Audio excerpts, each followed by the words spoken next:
Have you ever heard a story so strange, so unbelievable, that it just has to be true? Let's travel back in time to 12th century England, to a small village called Woolpit. The name Woolpit comes from the Old English wolf pit, meaning wolf pit, which were deep pits dug to trap wolves, and it's near one of these very pits that our story begins. One day, during the harvest season, the villagers were going about their work when they stumbled upon something truly bizarre. Two children, a boy and a girl, huddled together at the edge of a pit. But these weren't ordinary children. Their skin had a distinct, unearthly green hue.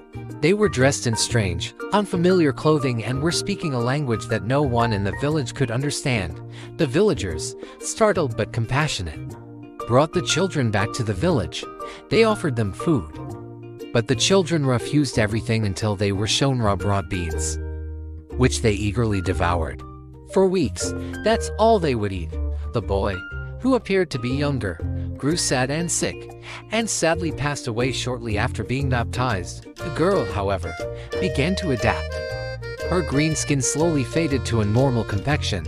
She learned to eat other foods and eventually learned to speak English. Once she could communicate, she told a fascinating, yet perplexing, story. She and her brother came from a land called St. Martin's Land, a place where the sun never shone and everything was in a constant state of twilight.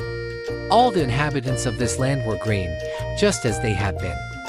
She explained that one day, while they were tending their father's flock, they heard a loud noise, like the ringing of bells.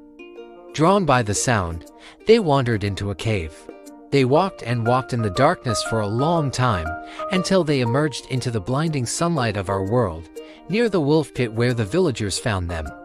She couldn't explain how to get back, she only remembered the sound of the bells. So, what's the real story here? Historians and folklorists have debated this for centuries. Some believe it's just a folktale, a symbolic story about outsiders. Others have more elaborate theories. Could they have been lost Flemish immigrants? Their green skin a result of a dietary deficiency called chlorosis? Or does the story hint at something even more incredible? Some have suggested they were from a hidden underground world, or perhaps even visitors from another dimension or another planet.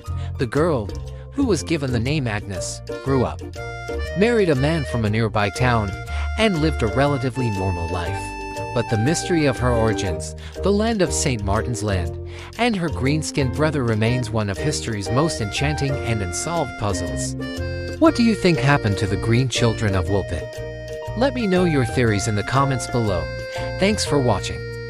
And don't forget